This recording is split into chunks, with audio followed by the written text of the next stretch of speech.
One of the most valuable lessons I've learned over the past decade in real estate is how essential it is to learn from the industry professionals. That's why I'm gathering professionals from across the country to share their experiences with you. This is a Gregersen's podcast, where experience and passion come together in the world of real estate. I'm Casey Gregersen, your host, and I'm very excited you're tuning into today's episode. As always, if you have questions for me or any of our guests, please reach out to me at casey@gregersenproperties.com. Now let's get started with today's podcast. All right, welcome in, guys. We're here today. Our guest, JP Llewellyn with the Titan Real Estate Team. So JP I've known for a while as an investor in Cheyenne, as a broker. It's been kind of cool to meet him in other different masterminds at other groups in Cheyenne. He's one of my favorite investor agent guys because not all agents think like investors. And when you find an agent or even a broker even better that thinks like an investor, those are the guys you want to make friends with and get to know. And because not only they can bring you deals, but they can give you good advice and they understand the game, right? So JP, welcome in, man. If you won't mind, we can always start tell us your background. Did you grow up in Cheyenne? How'd you end up in Cheyenne and how'd you end up in the real estate game? Yeah, so basically it started all back in 2006. I was living on the East Coast and we were kind of dabbling in this idea of like, okay, let's take a look at real estate investing. Like, I'm not really familiar with it, not really sure, like, what is it all about? I don't even remember how we ended up at a mastermind. I think we ran into somebody and they're like, hey, we're going to this real estate meetup. You should come check it out, And on the East Coast, they do it way different than we do here in the Midwest. It's very formal. There's 25, 30, 40 people that show up. Usually you have to pay a membership to be a part of it. And then you get some sort of like some materials that they're like, hey, here's our home study course on how to figure out how to do, real estate investing. Yeah. And obviously this was before real estate, YouTube blew up. And this is before, you could get a lot of this stuff online. So you had to go buy their $400 binder, in order to, and then part of the membership. And then they gave out free pizza, stuff like that. So that was kind of the, my initial exposure to real estate. And then we kind of just put things on pause for a little bit because my wife was in the military and we moved from the East Coast to Cheyenne. And that's how we ended up in Cheyenne. Was my wife was in the Air Force. And then I was working, a 9-to-5 for the first couple of years when we first moved here. My sister-in-law got involved in real estate out in Seattle and she was buying apartments out there. She said, you guys got to really get in on this real estate stuff, and at the time I hated my job. So I was like, okay, well, initially we were real estate investors first. So we bought some foreclosures, on market foreclosures back when they were all over the place. I mean, what year was that? This was in 2008. Okay. In Cheyenne.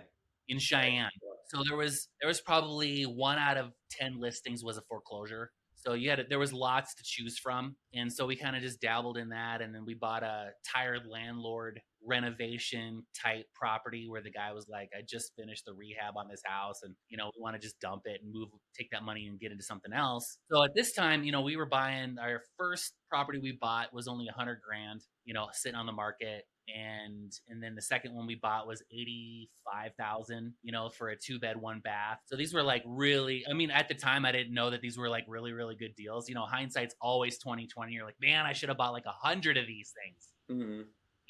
And so that really got me excited on the whole real estate journey of investing. And at that time, we didn't have any direction. We were just like, just keep buying, rent it out. And we weren't running numbers. We weren't running, what was the cost of our taxes against the amount of rents versus, utilities and all these kind of things. We were just like, looks cheap, buy it. Looks cheap, buy it, And obviously that is not the right way to do it.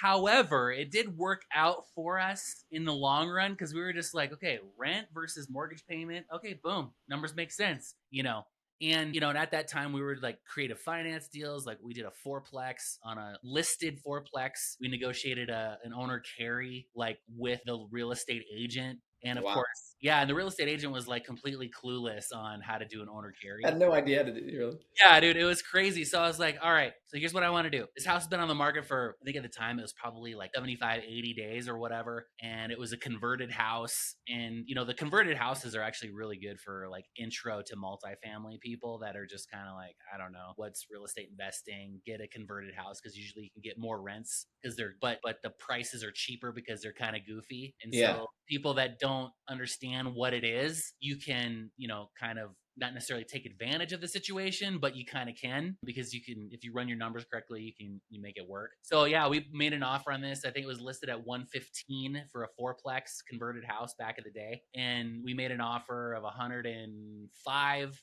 They came back at 110. We did our inspections. It needed $2,000 worth of rehab. I told them I would put $5,000 down, and then they ended up not doing the repairs, so they credited us back $2,000. So I ended up buying this thing for $7,000 down. I mean, it was just a stupid deal. Like, it was. And we held on to that for 4 years on an owner carry at, I think it was like 3.5 or 4% interest. And then we sold it 4 years later to get into like a real fourplex. We made like $65,000 on that deal on my $5,000 investment. So it was pretty sweet. So yeah, it was good. So we did that for, let's see here. Yeah, because I got my real estate license in 2010 and I've been real estate investing the whole time. 2010. Wow. Okay. I didn't know that either. When you got. So what initially, yeah, hello, like a lot of people don't get started, right? And because they don't know it, but you didn't know what you were doing. You just started buying properties. And as we all find out as real estate investors, over time, that's going to save you whether you're doing it right or not. But tell me, what drew you to getting your license in 2010? So at the time, looking at it from the lens of a real estate investor, my mindset was, well, I can get in on these deals ahead of time, so that way I can, get first crack at these offers. And so that was kind of my deal. Was I set myself up on a drip, and I had my buy box, and then I would just send myself deals, so that I could be like, oh, this was a really good deal. And so that way I could get first crack at it if it was something I could make happen. And then, so that was my thought process around getting my real estate license. Little did I know that having your real estate license does kind of put some restrictions around how creative you can get, or necessarily how creative your brokerage will let you get on deals. And so that was kind of a little bit frightening a little bit, but I still bought a few creative finance deals since then. I bought another fourplex on a owner carry for 215, and then I sold it about 9 years later for over double what I put into it. So, so my big thing was like, buy, value add, hold until, you've exceeded the amount of appreciation you can get on it versus rents. And so then once I reached that apex of where, I'm putting my equity on fence versus the increase that I can actually get. Because usually, more than about 3 to 5% a year increases between rent tenants and things like that is about all you can get. Whereas depending on the market, obviously we saw during COVID that appreciation exceeded rents by 5 times. And so it just didn't make sense for us to do the long game and just continue to increase rents and try to pay down debt, when the equity position just put me in such a better spot that I was like, okay, well, my return on equity was so much higher. So we cashed out on a few deals, paid down some short-term debt to kind of reposition some of the portfolio that we already have in order to, set ourselves up for what's going to come here in the future. Got it. So yeah, when did you start kind of making that transition from long-term cash flow, and do you still kind of do both, or what's? Yeah, so we're doing, repositioning our long-term, monthly cash flow, kind of repositioning our debt position. And then now we're flipping some houses and doing some stuff like that, looking for wholesalers to try to buy some stuff, because we found a really good private money lender that, is working with us. And so, they've been happy with our product and what we're doing. And so we've been really kind of setting ourselves up to do both really right now. Yeah, makes sense. So that way I can get the short term and the long term, as the market continues to transition. So that way you get familiar with doing both. And then, as things continue to move around, you can take advantage of, you can pivot here or pivot there depending on how things are looking. So. Yeah, exactly. Because there's an opportunity in both an up and down market. You get to play both sides. Yep, exactly. Love it. So, and then I was excited to ask you this one today. So I've heard that you guys have been doing more of the basically building. So go pour the foundation and bring out like a modular type house, put it together, turn it around quickly. How's that going? I'd love to hear more about that, because I think that's a cool opportunity. Yeah. So if you can find off-market land, that's really the key, is finding off-market land, and then getting a good deal on it. And then if you can find land that's in town, like in between homes, stuff that's just been sitting there, and you're driving around town instead of you're driving for dollars. You can, if you see vacant land, and then depending on if you're in an area where there's covenants or not. So like the couple of deals we did, we put the modular, or actually it was a manufacturer. We picked up the manufacturer for 100 grand. We did the infrastructure about 30, and then we sold it for 190. So the spread there was all profit. And right now, with the inability to find affordable housing, if you can find deals like that where you can get it moved, have it set, have the concrete poured, and whether it's a crawl space or if it's on a slab, then you can find yourself a pretty good opportunity to make some good cash flow and not really get into quote unquote new construction, because we have a lot of that right now. But if you can find these deals where you can pick up the land cheap, because that's the dictator of all your profit is the land. If you can pick up cheap, then that's when all of your profit is made. Obviously, all your profit's made when you buy, not when you sell. So you got to run your numbers and make sure that there's margin there. Otherwise, you won't make any money. Got it. And how have your margins played out when you compare it to new construction? Looking at that cost, whether it's per foot versus the modular kind of model. Yeah, so price per square foot is way cheaper. So for example, the one that we bought was 1,700 square feet for 100 grand. So when you run your numbers at 1,700 square feet for new build, you're at 100 and almost $200 a square foot versus, what is that? $100 a square foot or less. Actually, it's less. Yeah, you did less than that on. Yeah, it's like 1,700 square feet. Yeah. So you can make, it's 3 times the price to do new construction. That's what I was wondering, the kind of the rule of thumb you've seen. So wow, 3x. And and then do you have a rule of thumb on obviously people will pay more for new construction, stick built, but they're definitely not paying 3 times more. What's that kind of look like? Yeah. So, when you're on permanent foundation, it changes the value because permanent foundation gives you real property. So when you have real property versus, it's a structure floating in the air, you're not on real property.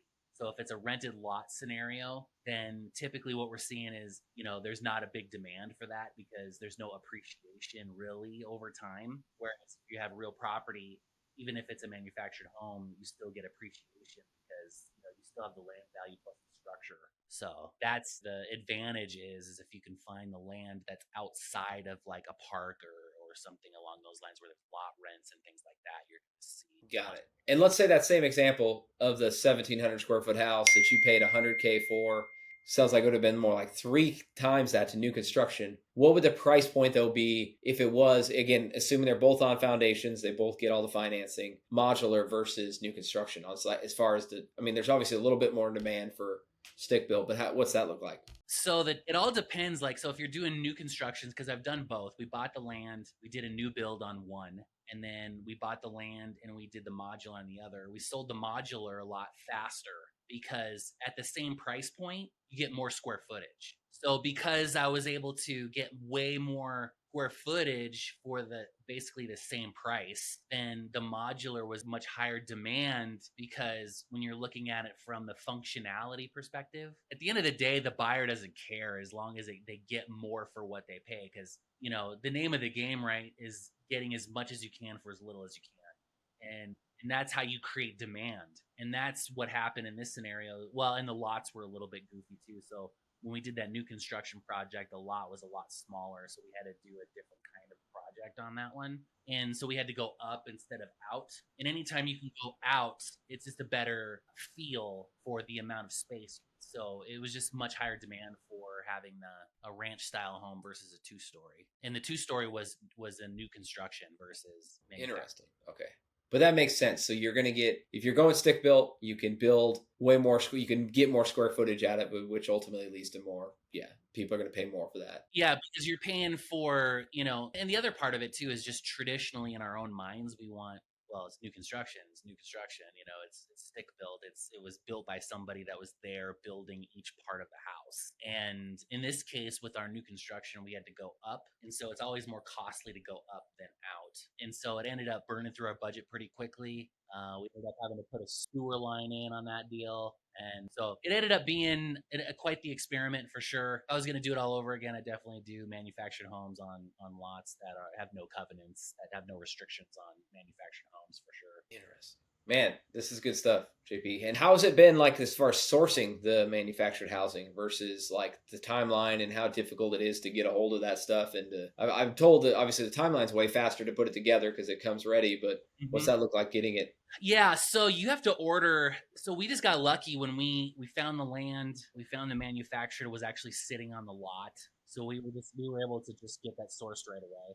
Oh, wow. It was ready to go. Okay. But typically, right now, we're seeing 6 months to a year ordering this kind of stuff. So typically, if you can, source your cash from other deals, if you're buying land, so that way you're not having all those holding costs to wait for the manufactured home to come in.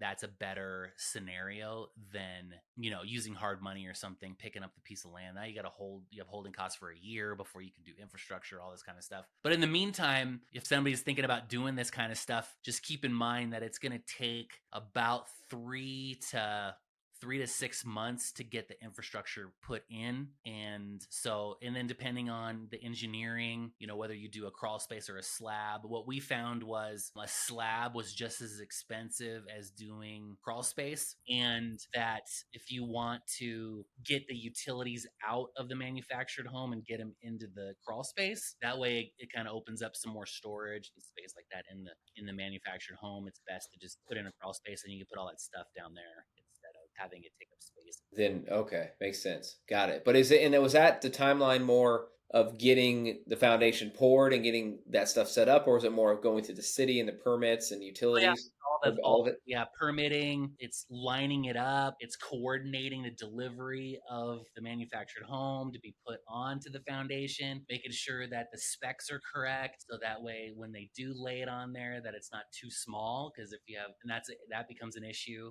And then there's other things like, do you want it vented? Do you want it not vented? Do you want stairs to go down? Do you just want a crawl space inside the property? Like, how do you want access to the crawl space and stuff like that? So coordinating all of that with, and then you have to have an engineering certificate that you take to the manufactured home and say, hey, here's our engineering specs. So because they don't want to deliver it and then it's not ready, and then you have to make some modifications or things like that. So there's a lot of coordinating that goes along to make sure that everything lines up just right. But in the end, if you once you do one or two, then you kind of get a groove like how it's going to work and what it's going to take to make it happen. Yeah, got it. I love it. I think there's other places in Wyoming I'd like to do it that are not doing it. You know what I mean?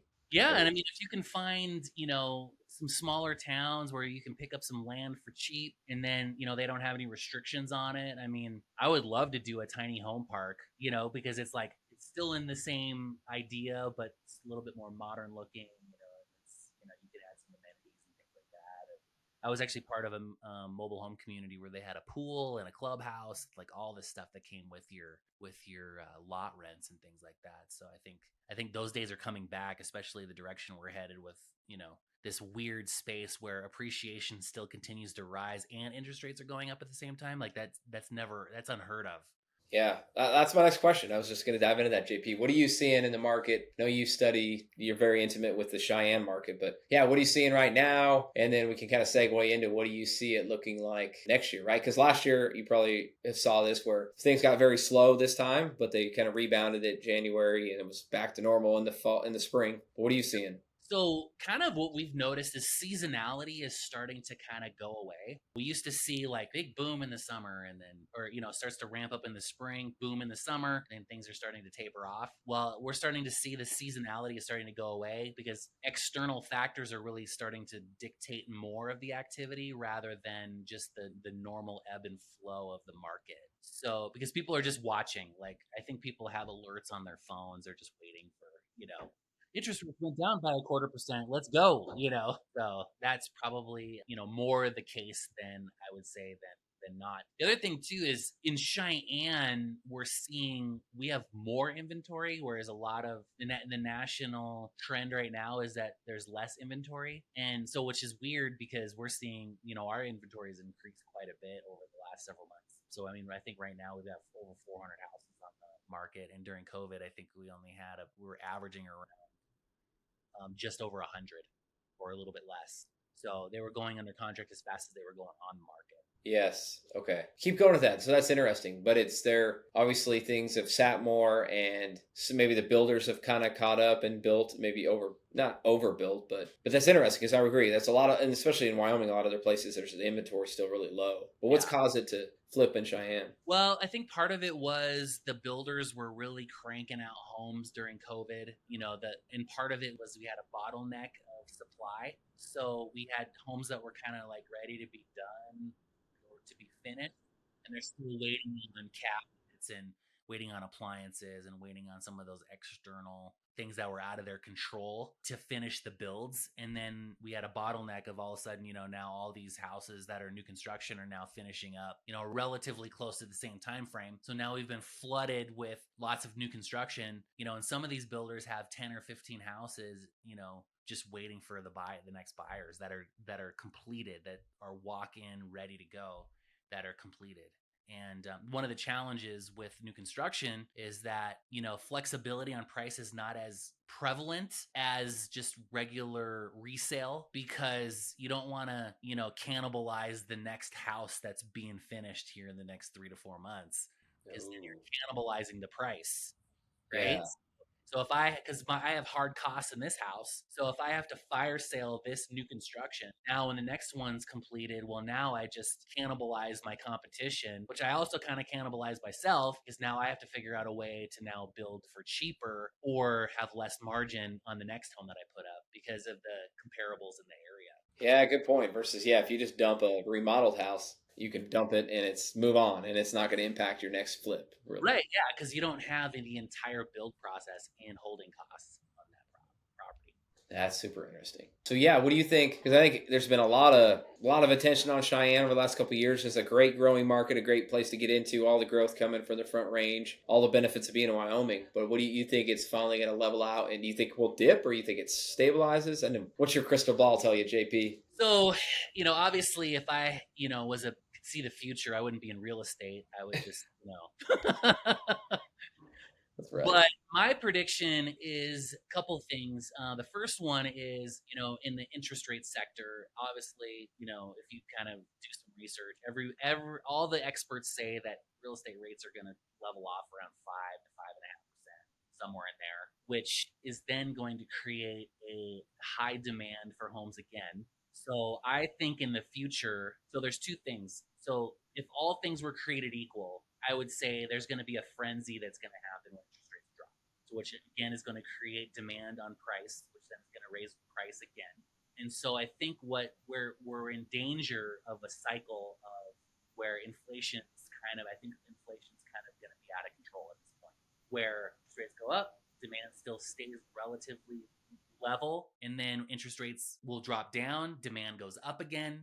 Now we have a supply issue of homes on the market because everybody's waiting. I got to wait till, see what happens. Well, if everybody's doing wait what happens, well, then now you have way too many buyers and not enough sellers. So that's the other problem. The other side of this is that there's a thing that's kind of swelling up in the short-term rental space, where a lot of people that have bought short-term rentals over the last 3 to 4 years are now feeling the squeeze of too much Airbnbs, VRBOs on the market right now, and they can't make the numbers work. So the possibility of some of that kind of stuff that's going to be hitting the market in the next 6 to 18 months could cause a disproportionate flow of cheaper homes on the market if that were to happen. I don't know. That's where it gets a little bit interesting, because like we're experiencing it with our Airbnbs, where we bought a bunch of Airbnbs or converted existing properties that we already had into Airbnbs, and now the demand has waned quite a bit. So we're like reevaluating whether we hang on, see what happens with the market, or if we just sell. But some of these properties we've converted have quite a bit of equity, going back to the conversation earlier. Yep. So we're kind of thinking that maybe we just dump some of these properties or turn them back into long-term rentals. But where the problem is that when they bought these properties, they were looking at it from a short-term rental perspective, not as a permanent long-term rental perspective, and they don't cash flow as permanent rental, long-term rentals. So that's where they're going to kind of be, if the market doesn't change in that space, they're going to be forced to sell because they can't make the payment without the short-term rental market. So that's interesting. if we get hit with those, that's kind of the outlier that kind of, or makes it really unpredictable moving forward. Whereas if you take that out, then the reality of it is that, we're going to just have high demand again if interest rates go down. Wow.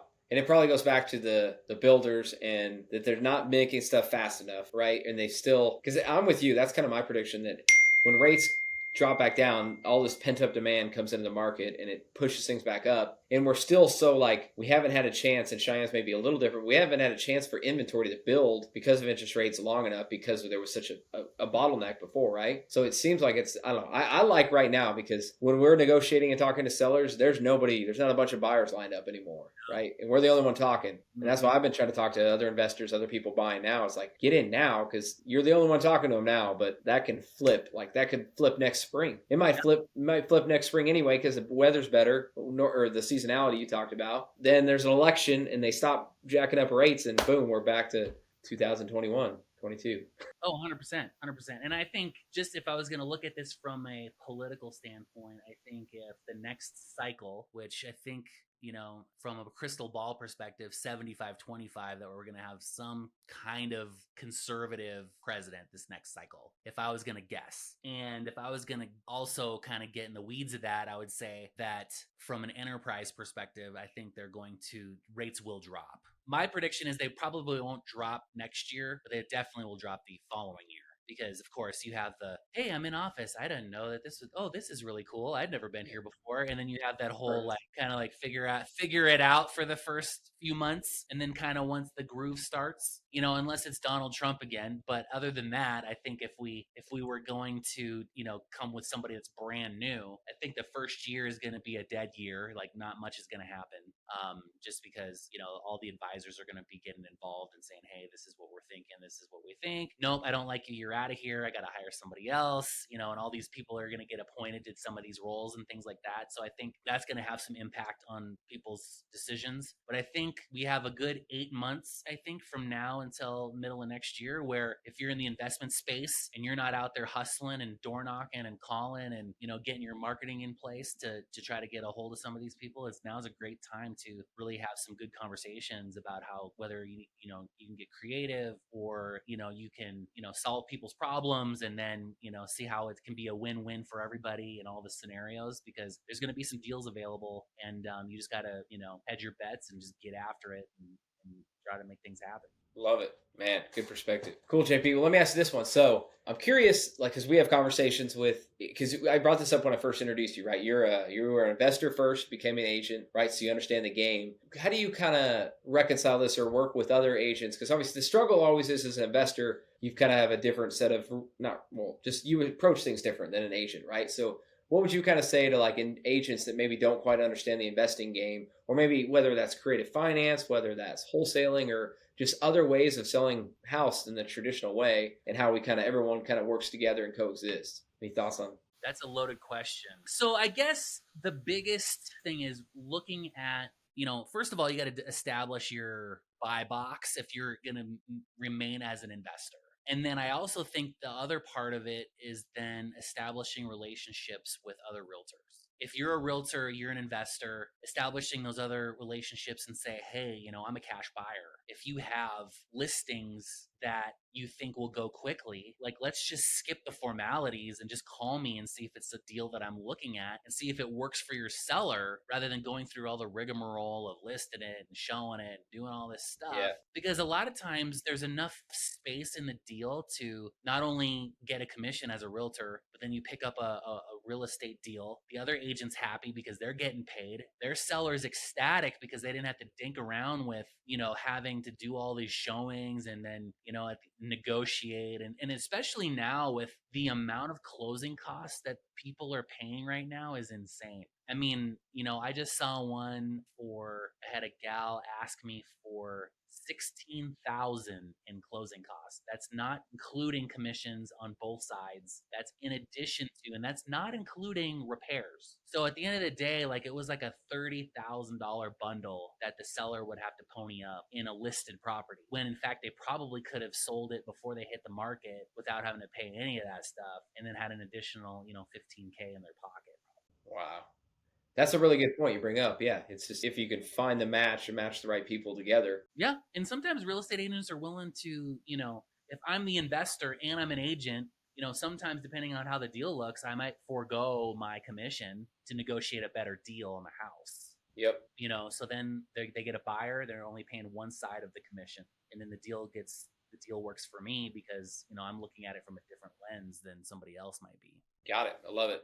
Cool. Yeah. And I guess to further go into it, a better way to frame it up is like working with when you work with other investors or other wholesalers that might have a deal that's off market, right? And because you understand how the game works and what they're trying to accomplish and what you're trying to accomplish for your client or you as an investor. But how would you, I guess, you explain the benefit of working with a wholesaler or somebody else who's finding a deal, or it doesn't have to be a wholesaler, it could be any other agent, but somebody who's, yeah, essentially trying to find an off market, find that end buyer and not do it the traditional way where you just go put it on the MLS and pay both sides. And like you said, go through the whole rigmarole. So if I heard you correctly, you're saying, how would I as a real estate agent work with a wholesaler if I'm an investor? Exactly. Yeah. Or an agent, right? As you're working, just like in the ways we've worked with in the past, right? Because it seems to work. Okay. So we try to work with some agents and say, hey, we've got an opportunity. We're working with the seller under contract. We'd love to sell this to your client. We can create this win-win, right? But when you work with some agents, they haven't done it or they don't understand it or they think it's not legit and it's just not the traditional way versus you work with an investor agent like yourself that understands the game and can accomplish it, right? Yeah. So I think the biggest part of it is, and I think it's kind of, goes back to the deal that you sent me this morning, which is you got to be able to understand it as an agent in order to explain the opportunity to the buyer. So that way they can say, whether they want to get involved with that or not. But then also, you have to kind of mitigate the risk because that's usually people don't get involved in things they don't understand. So if they don't Yeah. understand it or they're like, no, I want it in my name, like I need to have the whole thing, like creative financing, I don't even understand what that means. And so then they don't get involved. So part of that is one is understanding how the deal's structured. The second thing is getting an attorney that also understands it. So when you're drawing up the paperwork, that there's some consistency there in order to make sure that the deal is long lasting, that there's Yep. not kind of ambiguity over time that it can start to deteriorate as you try to practice the wording in the documents and things like that. Yeah, that's a really good point. You're right, because you just got to be able to explain it to the end buyer and have them feel comfortable. And then that's a great way to mitigate it. Hey, if you have, again, it just kind of takes out the both sides working in different directions, get an attorney involved, say, hey, this is how it's going to hold up. This is how it works. This is how this works if that happens, and get them involved. And that's a really good point on the way to where everyone can feel comfortable with it. Yep, exactly. Love So, it. because otherwise, I mean, it can get really messy if I'm understanding it one way, you're explaining it to me a different way, and then I go and explain it to the buyer, and they're like, I don't know what you're talking about. We're good. Show me something else. Totally makes sense. Cool. Well, awesome. Well, we can dive a little deeper later. What else would you, I guess, to kind of wrap it up, JP? What kind of big moves are you planning to do I'm just curious in the next, with the market, we kind of talked about the opportunity. I'm curious what you're looking forward to doing. Yeah, so a couple things. The first one is that we're definitely still interested in buying good deals, wholesale deals. We're not necessarily tied to Cheyenne if there's a deal out there that's a good deal. Our buy box typically, is 200 grand or less that has a value add opportunity. We want to be able to make about 50K on every deal if not more than that. And then also we're moving into buying businesses. So anything between 1 and 5 million, we're kind of looking at buying businesses, hopefully with real estate cash flow of like 500K a year or more. In any kind of business, as long as it comes to the real estate. Pretty much, I don't want to get into anything I don't understand, or is out of my daily routine. So, like, we've looked at liquor stores, we've looked at some retail space. Definitely want to stay out of the hospitality or restaurant space, just because very environmentally, those kinds of environments start to change, like we went through during COVID. I don't want to be stuck in a situation where there's no cash flow for a year because there's things out of our control. So yeah, those types of things, manufacturing, automotive, these are kinds of things that are still. I was a mechanic in the Army for 13 years, so I'm very familiar with that space. So things like that. But we'll look at anything honestly. If it's got 500,000 or more in cash flow a year, we're definitely more than willing to look at some stuff like that. So. Nice. I love it. Well, that's cool. I wouldn't, if I wouldn't ask that question, I wouldn't have guessed that about you. Making some moves in this. And I love how you're rolling in the real estate part, right? You got the stability if it comes with the land or the building, and yeah, and then just get another little cash flowing machine. Well, cool. Well, JP, thanks for coming on today, man. I love your perspective from the local market stuff to how you kind of started and got things rolling and moving, and didn't have to. You weren't perfect in the start. You didn't know what you were doing, you knew enough to get going, right? And like make an offer. yeah, exactly. And then again, with real estate, took care of you over time, and it's cool the moves you're making now. So really appreciate you coming on today, JP. Thanks, man. Thanks for having me. As you may have learned by tuning into this episode of Gregersen, the easiest way to make real estate investing hard is by going at it alone. So as you continue learning and seeking knowledge of the industry, I want to encourage you to build relationships with other professionals who are passionate about real estate. Whether that's an agent, a business owner, or a managing investor like myself, there are pros that want to see you succeed and are willing to help you by sharing their experience. You can always reach me by visiting CaseyGregersen.com and scheduling a call. I look forward to connecting with you and continuing to share my experience with you here on Gregersen's Mobile. Until next time, I'm Casey Gregersen. Thanks for tuning in.